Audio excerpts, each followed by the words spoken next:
Muscle Car Modeler. My name is Revell, and here is one that I've been working on since it came out. I had pre-ordered it.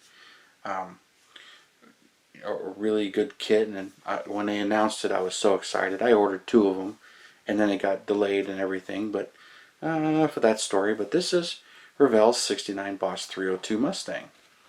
And it's a modified release. There's a number of reviews on it, so I'm not really getting into that part of it. But it's just a really nice kit, and I'm enjoying building it. But I'm pretty far done, so I want to show you before I finish assembling it where I'm at with this particular build. But you've seen glimpses of it in some of my videos, but I haven't actually featured it as I started it before I started my channel. But here's the body. It's I painted it with scale finishes. It's Calypso Coral, which is the name they used on the Mustang. And you know, in 69 they called it Calypso Coral on the 70 Mustang also, but on the 70 Torino where I did the Twister Special, it's vermilion, but it's the same paint.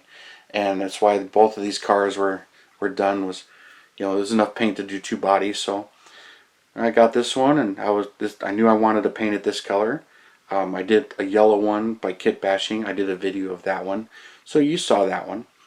But this one, it's getting there. The front end's all detailed and painted, and the grill's in place, and the blackouts are there, and the turn signals are painted, the turn signal amber, and then all the decals and the foil work is all done, and the semi-gloss black. And so this body's pretty much done. I got the windows in, engine compartment's pretty much all there, so you can see all of that, and it's pretty much ready to start dropping the body on, which is why I decided to take the moment here and show you the work. The inside's all blacked out, and the glass is glued in, mirrors installed, pretty much ready to put the interior in. Even got the suspension glued in there as the directions say.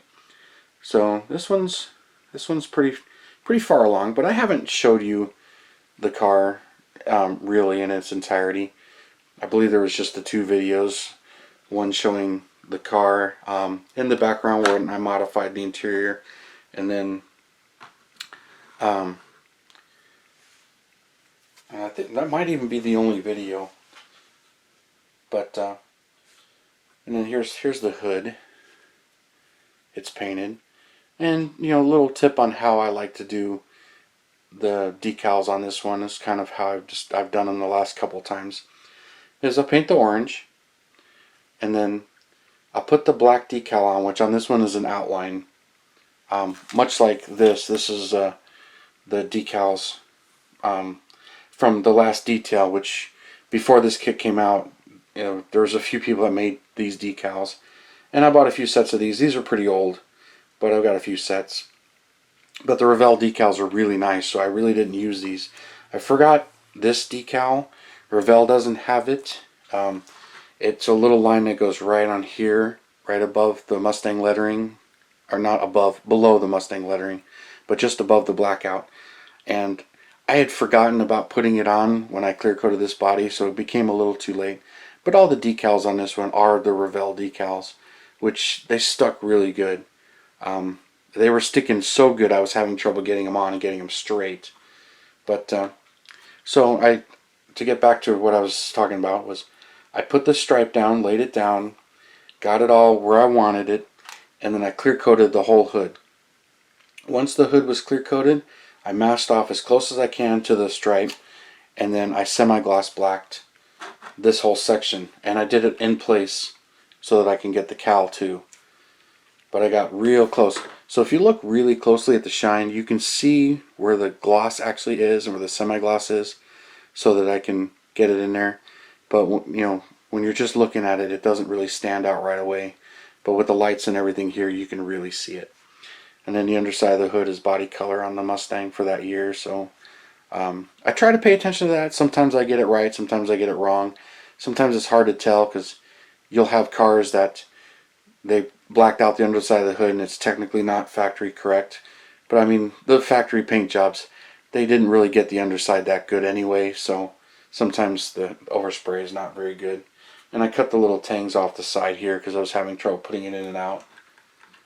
So, and I think I gotta sand some of the paint down because this hood doesn't stay down very. It keeps wanting to pop up, so it's staying down right now.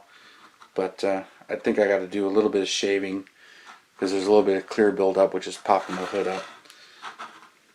But there's pretty much the body. If any of you guys have heard of pinning the mirrors, here's one of the mirrors. You see the little brass pin right there? I drill a little hole, insert the brass pin, and then I drill holes in the body. You can see them right there. And then I did 2 sets. My first set, I didn't like where the mirror went, so I moved it back 1/8 of an inch, which is why there's 2 sets. And then you'll glue the mirror in place, and that pin holds it even stronger. It makes it really strong. But also makes it, when it's time to glue it, it makes it where you don't really mess up. Then I got the window slats painted, the spoilers, that's ready to go, and the bumpers, they're ready to glue on. And then I stuck these to the tape here, and so I kind of do. I painted the rearview mirror there because it's black on that side of the rearview mirror, which you can see here. It's black. The real car was that way. It wasn't chrome on the back side. Early, not the Mustang, but a lot of early 60s cars, that was chrome. And then later it became federally mandated that it couldn't be because it can reflect light. So they started making them black. Kind of funny, but there's truth in that. But I mounted these right on here and trimmed off the excess, so where the chrome was, I hit it with the multi-low pen where the white was exposed. So a little detail painting of those will get on the body. But the rest of the kit, here's the chassis. As you can see, just right out of Revell's kit. I sanded off the lettering that was right here. Personal preference, I really don't like seeing the molded in copyright date or Revell or anything. So I sand them off whenever I can. Every now and then I do forget one. And then the exhaust is spray painted with a silver. Kind of gives it a tin look. But a little over restored. But it's kind of how I like them. It's just my personal preference. And steel in the gas tank, the leaf springs, gloss red in the shocks, and then the flat red on the pumpkin, which was red oxide primer on the real cars. And then the engine's just glued in there in place. The manual tranny. This is the Boss 302 right out of the kit. But built that up. Really like how it's looking. And I really didn't do much mods to this particular build. Just building it right out of the box and enjoying it. So there's the chassis. And then got the wheels over here. Really love these pad printed tires that Revell has now in this kit. And then I painted steel. I got put the black insert in the very center of the cap. They have a decal for it. I don't know if I'm going to use the decal or put the black paint in there. Sometimes the decals peel off in time. But I got the wheels ready. The air cleaner that I had chromed. So there's chrome. I had some chrome peel off, so there's multi-low on-in spots on that. But it's all painted and it's ready to go. And then the area that I did a lot of the mods to that you've seen was the interior. But here's the dash. I used the decals in the gauges, as you can see there. I really like how they came out. None of the other kits had that. And then I got the decal here. So there's a number of decals. They have decals that go over the wood. They didn't quite fit right. I can get this piece on, but this piece, the spacing was kind of off. So I had a few issues with it. So I painted it.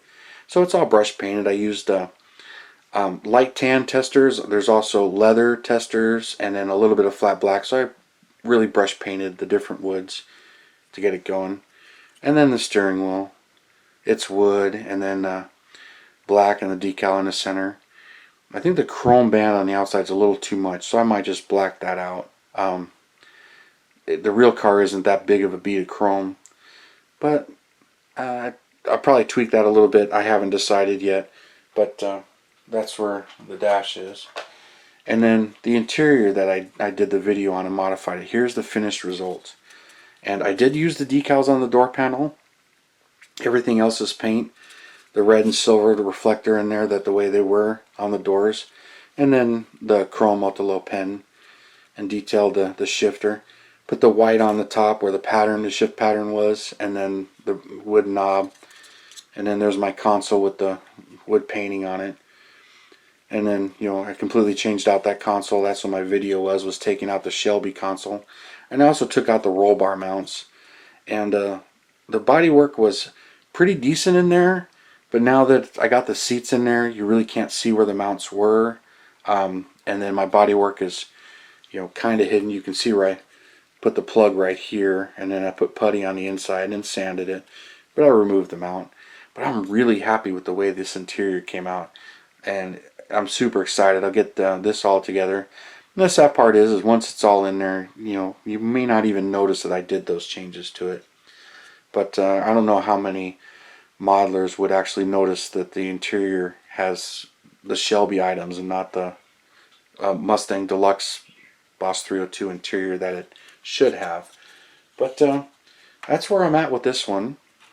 And next time you see it, I'll finish putting it all together, and you will see it finished.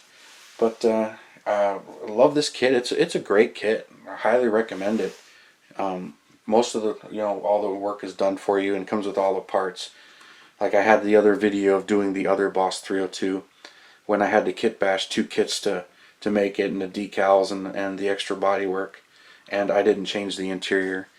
But it's just one of my favorite cars, and I really like the Trans Am issue cars that came out in that time, the Z28s, the Boss 302s, the Trans Am Javelins, and those cars. So I really like these cars. That's why I've got a number of them, and you've seen some of them here. But I'll be building more of them, and next time you see this, it will be completed, and I'll do the final video. So thank you for letting me ramble on and show you my builds and my models, and I appreciate all the subscriptions and all the comments. So please feel free to ask your questions, and we'll go from there. And I appreciate you tuning in to me. You guys have a good day.